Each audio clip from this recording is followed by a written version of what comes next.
herself, and that was irreplaceable. No. Tell me what song was number one. Beyonce has 4 number 1 hits. What? Deja Vu. Okay, with Jay-Z. Crazy in Love. With Jay-Z. Excuse me. Okay,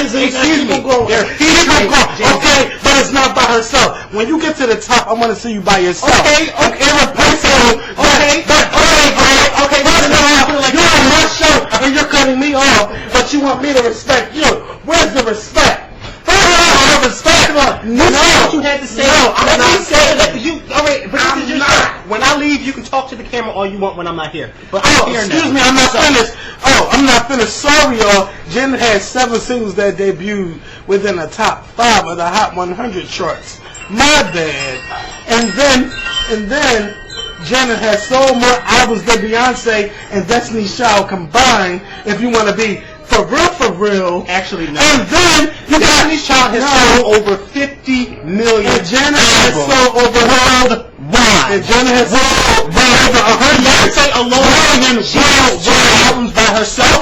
She has sold over 10 million albums worldwide by herself with 2 albums. And Janet has sold a lot more. His next 3rd album is Beyonce rules. And Janet has sold over 100 million albums. Like I said, actually she sold more than Destiny's Child. Michelle, Kelly, Beyonce, solo albums. Michelle was your girl. You can't have Michelle.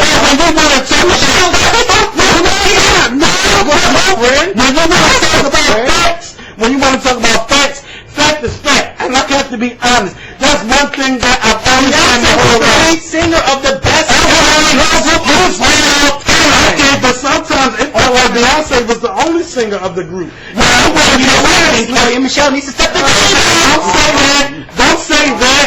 Don't say that. What do you mean don't say that? It's not the game. I'm not telling you. It's not the game.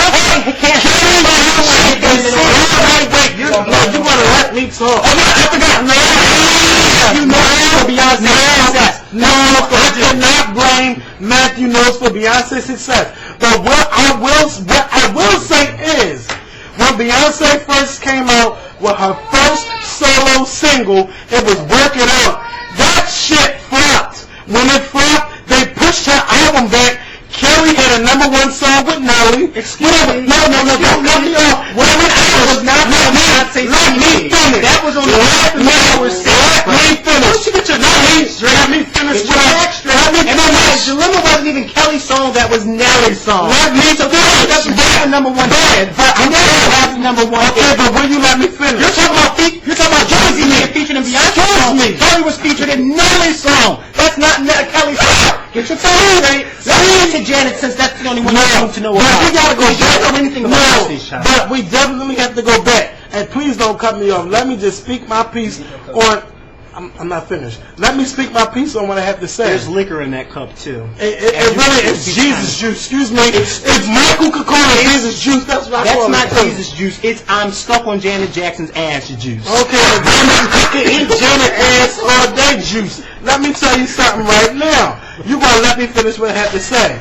Now, promise me you're not gonna interrupt me. I promise you. Okay. Promise me not to interrupt me when I start. I won't. And we got keep a shake on that. And y'all watch this YouTube. That's a shake.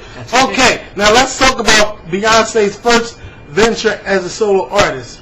She came out with Work It Out. She went on 106 and Park with AJ and Free. Y'all remember them? Shouldn't they be hosting that show again? But anyway, I agree with you on that one. She went on 106 and Park, debuted the video. She was working with Pharrell. That was a hot little song, but that shit flopped. Nobody bought into Beyonce as Fox Cleopatra. Now, at the same time, Nelly and Kelly came out with Dilemma.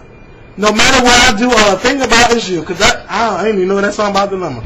But anyway, you know, that song went straight to number 1. And again, Beyonce flopped. And Kelly was the first person outside of Destiny's Child to have a Grammy and a number 1 hit. Anyway, that phone is getting on my nerve because it's messing up my this buzzing thing. And, you know, Beyonce, they pushed Beyonce album back. They said, you know what, let's rush Kelly album out right now. First of all, Kelly don't even have no direction on what her album is about. Dilemma came out, July 2002.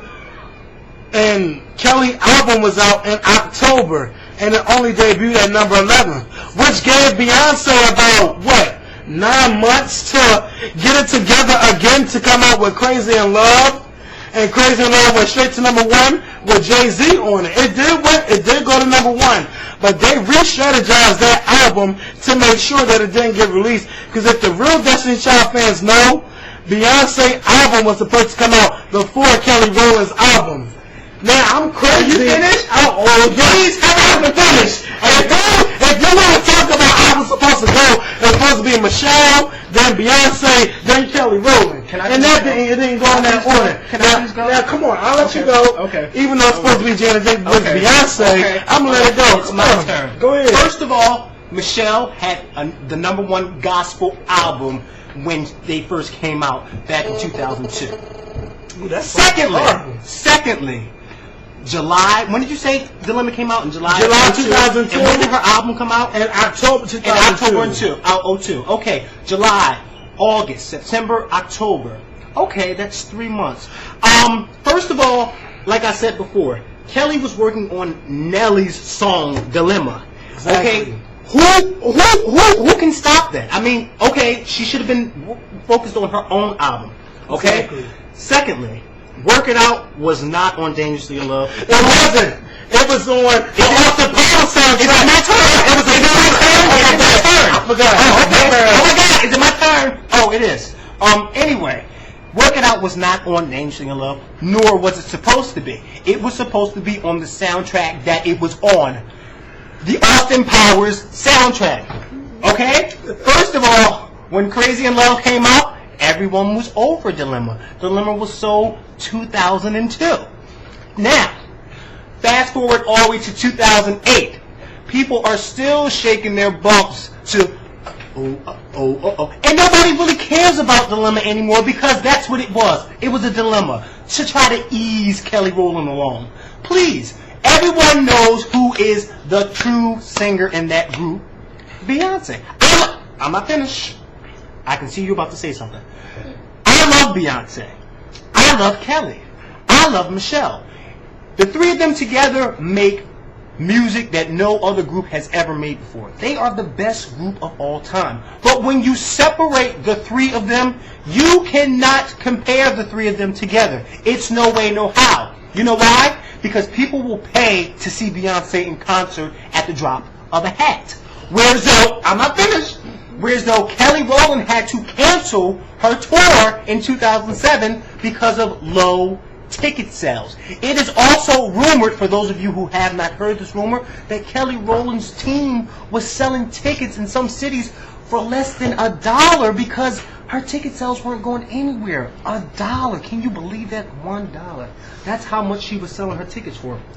So please don't tell me that it's because of Matthew. Matthew has nothing to do with Beyonce's vocal cords, okay? He can't control that. He can steer her career in the right way, but he can't control her vocal cords. Just like Jermaine Dupri, who is very successful with other acts, he can't control his girlfriend's vocal cords. Because if he could, then she'd know how to sing. So Jermaine, I'm not finished. So Jermaine, you need to get on the ball like Jay-Z's doing with Beyonce. Every time Jay-Z and Beyonce come out with a song, it becomes a hit. If you notice, Dangerously in Love, the first single, was Crazy in Love. That went straight to number 1.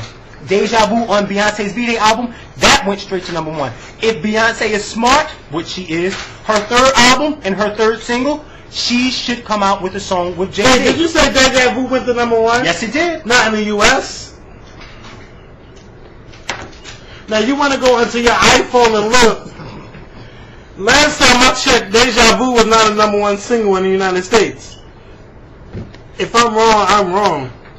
And while he's looking through his iPhone to try to pull up the facts. When's the last time Janet Jackson had a number 1 Janet Jackson ain't have a number 1 hit in 7 years, and that's